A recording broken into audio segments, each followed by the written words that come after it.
Welcome back to the channel, guys. Today we're going to be doing a review on my E39 540i manual transmission, and this car is a little bit unique as it is our car on the channel here, and of course it is a car that another one on my list that I've been wanting for a while now. So we're going to go through everything about this car. We're going to start with the walk around and pros and cons of owning it. It's going to be just my opinion of a review on the E39 5 Series. So getting right into the review, this one that I have is a 97, so this is the facelift model, and I don't have any M Sport package or anything like that with this car. Some of these cars with M Sport package and the facelift models have some different bumpers and whatnot, but we do have these M Sport wheels, which I believe obviously were put on aftermarket. Let's just start with the overall look of the E39 chassis. I think this is really a timeless design, and I know a lot of people agree with me. The lines are just very old BMW, very simple. We have this iconic rear end with taillights, and you know, as a lot of people know, this looks a lot similar to the E39 M5 as well, and we'll get to that later, why there are a lot of similarities, and really it's quite a bit of a bargain for what you're getting here. You're getting quite a lot of car, and M5 really, you know, there are a lot of different aspects of the M5, different parts and whatnot at the end of the day. But for the price that you can get these E39 540s, it could be a great option for you depending on what you're looking for. So let's get further into what makes this car special. So the most significant part of the 540 is going to be the motor. This motor is the M60. Correct me if I'm wrong. I believe it's the M60. So this is, like I said, pre-facelift. That means there's no Vanos in this motor, and is also known to be a little bit more reliable than the Vanos motors for a couple different things, such as the Vanos failing and also the timing chain guide issues. So that's going to be one of the biggest issues with these cars. If you're looking at buying one of these, if you're going for more reliability, you know, I'd recommend getting one of the pre-facelifts such as this car right here. But yeah, the biggest thing that makes this car a big selling point to a lot of people, of course, is this V8, which is only offered in the 540. Of course, the M5 has a V8 as well, but this is, you know, a lot of power for what you're getting. I'll try and put the specs on the screen up here, as I don't remember them off the top of my head. But this motor, for what it is, for the price, you know, it's obviously not going to compete with the M5 stock for stock, but this is a great motor, a great platform, and like I said, very reliable too. You know, they've held up pretty well for the years. This car is a 97 and it still runs and drives great. And just looking at the motor, you know, this one isn't in the best condition. It still is in really good condition, I would say, but definitely far from showroom. But just looking around the motor, you notice there's no, I mean, there is some oil leaks here and there, but nothing crazy, right? It's pretty clean. Everything's very open and accessible. Definitely nothing like the new BMWs. I'm not saying that that's good or bad. I love the new BMWs just as much as the older ones, but I will say they make everything very accessible, and you can just tell that the cars were built different back in these days. They were built for a different kind of buyer, and they had different ideas in mind, especially for reliability and easy to work on and whatnot, just different times. So that is going to be the main selling point. Secondly, we're going to get into why this car in particular is a little bit more special, is this 6-speed manual right here, guys. This completely changes the car. Having a 6-speed manual also greatly increases the value of the E39 5 Series, whether 540 or 525. Any manual of the older BMWs is going to increase the value by a decent amount, but particularly with the E39, everybody that wants one of these 540 E39s is going to want a manual transmission for the most part, guys, and that is just because it opens up and transforms the car quite a bit.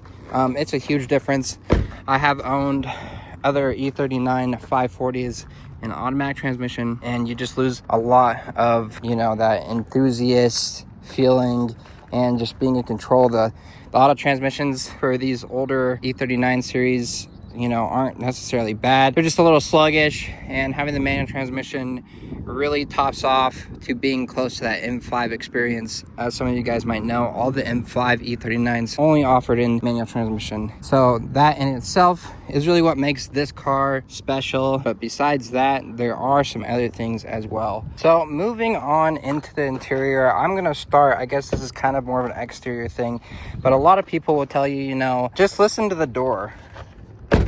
It just has that, I guess, old iconic, you know, it's a lot more heavy, you know, not that much plastic. They were using really high quality materials in this era of BMW. Everything is kind of nice to the touch, you can tell. I mean, for a 97, guys, look how well this interior is held up. It's still in really good condition. Of course, there are some things here and there, such as the steering wheel that's, you know, peeling, and that's just normal stuff you're gonna see in pretty much any car. But I will say, for the year, it's held up very well. These trim pieces here are pretty prone to cracking over the years, but if you look, there's really only a couple cracks. Most of this car, the trim is in pretty good condition, even in the back. And you can tell they use high quality wood trim pieces here. You could just tell the difference. Sitting in the back seat, I have plenty of leg room back here. You can see a cool feature of the older cars. I'm not sure what year they got rid of these, but here is an original OEM BMW phone that nicely sits right here in your center console, flush with there, so it doesn't get in the way of your armrest. You got some little pull-out seats, pull-out storage containers here. You got rear vents. I believe these are cup holders. Of course, don't work. And like I said, this isn't a perfect example, guys. This is actually a project that I've been working on that, of course, we got for a steal. So it's not in showroom condition, but I figured why not show you guys a review on how great these cars really are. Here we have our armrest, which is, I mean, look at the size of this thing, guys. And you'll notice there's room here. This is so you can stick your golf clubs through this access, and I'll show you later on more about that.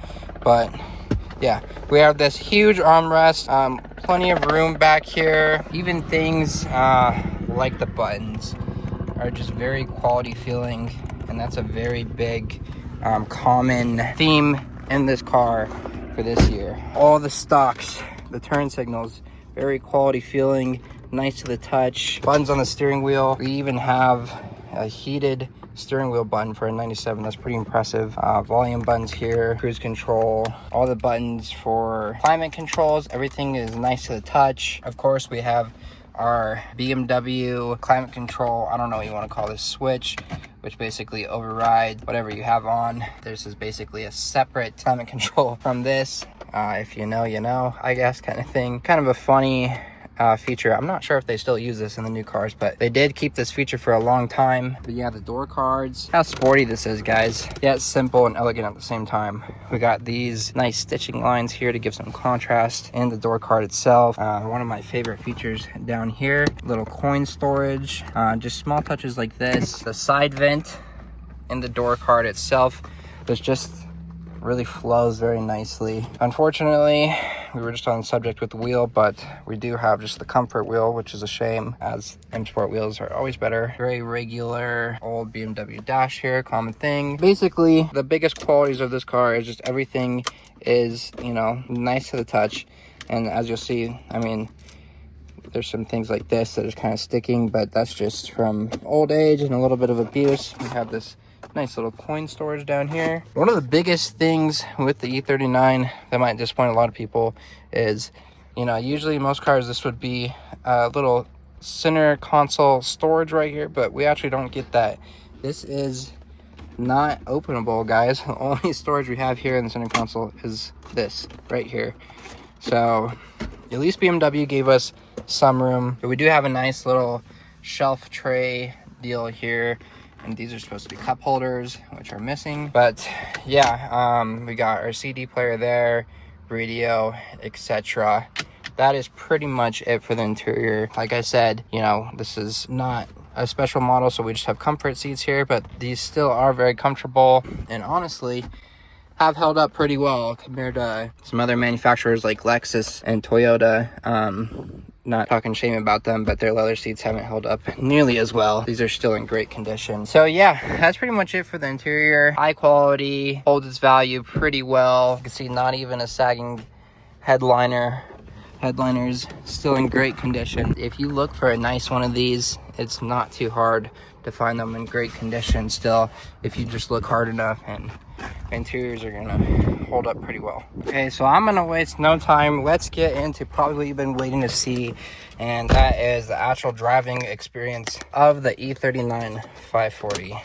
Of course, if you're looking at buying one of these cars, you're probably somewhat of an enthusiast, or else you'd be buying something like a Prius. So let's get right into it. So first thing I noticed when I got this car is that the shifter does feel a little bit more loose than I'd like it. You guys probably heard that grinding there.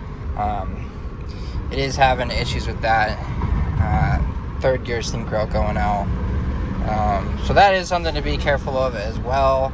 On the reliability side of things, you know, make sure the clutch feels good to your liking, and that the shifter feels overall good, because that is, you know, kind of one of the downfalls of these older cars is they're just simply starting to get older, and some of these components, like, you know, the shifter, are being worn out. Certain gears, in particular clutches, I feel like that's a very overlooked aspect. But in general, I don't know if it's just my car, but of course the shifter bushings are going to be a little bit loose with age if not replaced, and that is definitely present with this one. But the gears feel, you know, I don't know, just a little far apart from each other. I'd like it to feel a little bit more tight, and like I said, that could very well just be my car. Besides that, all the gears besides third do feel pretty good. You can definitely tell the sixth gear is definitely meant for like cruising on the highway, because right now we're in fourth gear going about 60